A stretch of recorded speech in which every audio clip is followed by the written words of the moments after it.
So, Sensei Shriz, you're here today because you're addicted to waifus. I mean, yeah. Even though I really wouldn't call it an addiction, I would call it more of like a lifestyle. Yeah, whatever. So you wouldn't mind us asking a couple questions then? I mean, yeah, I wouldn't see a problem with that. I just don't see why it's such a big deal. So, we have one obvious question. Simply put, I guess, why? Why are you addicted to waifus? You know, my family doesn't even know about this. So if it's gonna be out there, we need to start from the beginning. Can I start from the beginning on why I'm addicted to waifus? Yeah, kid, just hurry it up. Before you show this to the world, I just have to say one thing. If you're somebody out there who's going through the same thing as me, put it in the comment section. Tell me your story because they think I'm the only one who's like this. It all started when I was only 12. I know, I just held up the number 7, but you get the point. I was a wee boy, like I said, only 12. I barely understood what the word opai meant. So, you know, I had a crush as most 12-year-olds do. You know, some don't, but I did. And, sorry, this is hard for me. And so, you know, I thought this girl was cute, and I'd never given a Valentine's Day to anybody, so I decided, you know what, today's the day I'm gonna do it. I felt confident at the time that it would work out, but I walked into the class, chocolate in hand, flowers and all, and the room was silent. It was silent, which at the time was fine by me because that just meant more spotlight for me to do my thing. So I went to the back of the class, said, "Hey Jenny, will you be my Valentine?" and handed out the chocolate. At this point, I'd never been happier in my young life. She took the chocolate, put it in her book bag, and proceeded to say, "No, because you have a yee ass haircut." Which, looking back, I guess wasn't wrong. Yeah, I wasn't humiliated in front of everyone. My class, my teacher, my favorite Beyblade, and last but not least, my friend John.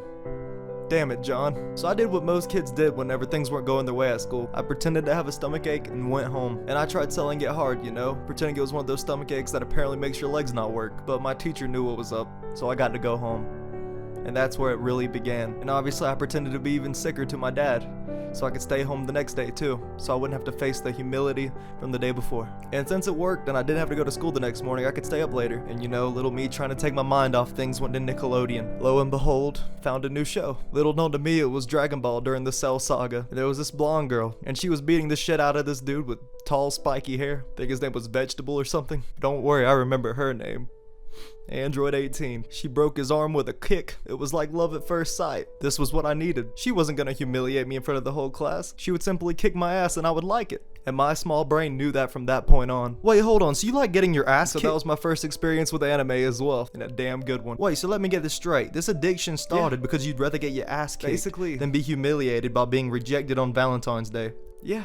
Is there something wrong with that? So why are you still the same way? Like, why are you still addicted so many years later? I have like 5 reasons for that, I think. Well, main reasons, because there are thousands. Can I start? Yeah, go ahead, mate. The show is yours. Okay, I'll start. Number 1, have you seen waifu blushy faces? They're like heaven sent. You never get to see those in real life. Even putting on the makeup blush doesn't do it justice. And it never will. You can't tell me you don't like the blushy faces too. So this isn't about me. Well, it needs to be. Number 2, some of them are okay with harems. I don't think there's anything wrong with a harem. I don't know why so many people in real life don't like them, don't support them. Do you go out the same day and get the same thing to eat? I don't think so. I mean, if you eat too much of the same food, it's unhealthy, and you might even get a real stomach ache. Nothing wrong with adding a little bit of spice to your life, in my opinion, man. Nothing wrong with it. Number 3, and these are in no particular order. Cat ears. I fucking love cat ears. Don't look at me like that. I'm not a furry. I just really like them on anime girls. Hell, let's take that up a step. Cat ears, dog ears, horns. It's all great. It really is. Number 4, I don't have to ask what's wrong with them. You know, sometimes you're talking to a girl and you ask what's wrong and they go, none. Or nothing. And you know something's wrong, but they won't tell you. With waifus, I can just read the script, man. It's a lot easier that way. I can just read the script. And number 5. And that is why I'm addicted to waifus.